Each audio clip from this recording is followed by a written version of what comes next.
Il y a quelques semaines sortait l'ouvrage collectif Libérer la paresse, dirigé par Geneviève Moran et Nathalie Anneroy.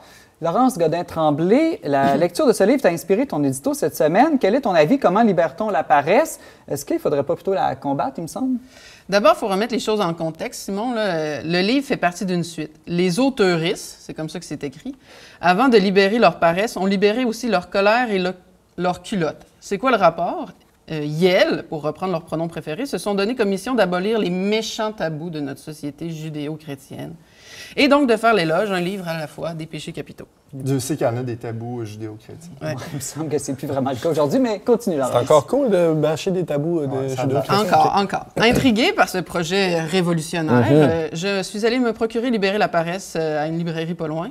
Et la libraire me promit que j'adorerais le livre et qu'elle écouterait avec plaisir notre émission. Je la salue et m'excuse de la décevoir. Bon, première surprise à la lecture, quand on finit par déchiffrer le langage inclusif, les néologismes et le franglais, on comprend que le livre, ça parle pas vraiment de paresse. Ça parle d'épuisement, au travail, familial, dans les relations toxiques, parce que du toxique, t'en veux, il y en a. Donc de surengagement, suractivité. Exact. Puis la question qu'on me pose, c'est pourquoi tout le monde est fatigué de même, coudon? T'sais, vous, est-ce que vous êtes fatigué? Tout le temps. Tout le temps? Ça dépend. Bon, ben, ça dépend si mes enfants dorment. C'est que les auteuristes, excusez-moi, nous disent qu'on est face, en fait, à une fatigue systémique. OK. C'est à cause de la société si on est fatigué de même. Donc, c'est pas de ma faute. Non. Okay. Alors, quelle est la solution? La paresse. Ah, je pensais que c'était un nouveau programme de subvention gouvernementale. Non. Ça va être ma chronique tantôt. OK, c'est bon. La paresse, on va faire la révolution paresseuse. Alors, on va envoyer promener notre culture de performance, embrasser celle du rien foutre, se donner le droit de ne pas réaliser son plein potentiel, se masturber à profusion et multiplier les siestes. Là, ça, c'est pas moi qui donne ce conseil-là, c'est le livre. OK.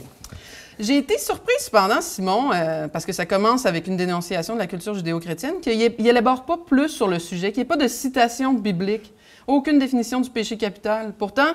Mais ça aurait pris le risque d'intéresser les gens. Peut-être. Nos auteuristes auraient gagné pourtant à lire la Bible. Ils auraient découvert la paresseuse par excellence, le modèle absolu du farniente. Qui, dans la Bible, selon vous, ce modèle de paresse? Modèle biblique? David, il est pas mal actif là, avec combat de Goliath. Pierre, au Jardin des Agonies, qui dort alors que le Seigneur lui demande de veiller 1 heure avec lui. Il était fatigué.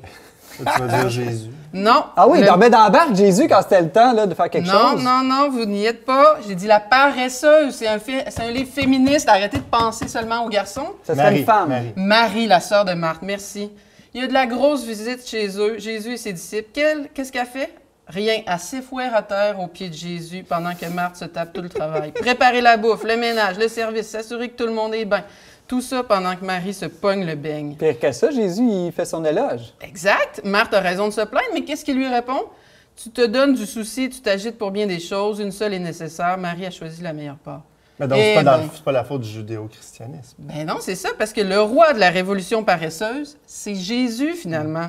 Pensez-y, il nous promet tout le temps le repos. Venez à moi, vous tous qui prenez sous le poids du fardeau, et moi, je vais vous procurer le repos. Oui, mais il dit qu'on n'a pas le Fils de l'homme n'a pas l'endroit pour reposer sa tête aussi. Attention. Oh, attention! Objection! Autre objection?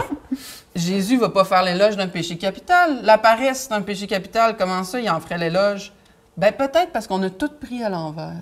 Moi, je pense que la vraie paresseuse, c'est Marthe. C'est elle qui pêche par paresse. Parce que, qu'est-ce que c'est un paresseux, après tout, sinon celui qui fait pas ce qu'il est supposé faire. C'est ça que Jésus lui dit, tu fais pas ce que tu es supposé faire.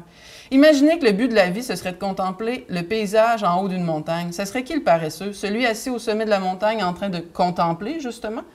Ou celui qui repousse toujours l'ascension parce qu'il y a du lavage à plier, du ménage, des bars passés, sa cuisine à rénover, name it. Ou pire, celle qui boude en bas de la montagne en se frottant la moule à répétition. Simon, Antoine, James, en bonne philosophe, je pose le diagnostic. Notre société n'a pas un problème de fatigue systémique, elle a un problème de Marthe systémique. On vit dans une société de Marthe, autrement dit, une société de paresseuses. Je pensais que tu allais dire de masturbation systémique. Aussi. Au sens figuré, James. Au sens figuré, évidemment. Merci, Laurence Godin-Tremblay, chroniqueuse au Magazine Le Verbe. Merci pour cet édito. Ma foi, qui a dû te demander beaucoup de travail. Pas trop, j'ai pas fini le livre. Merci.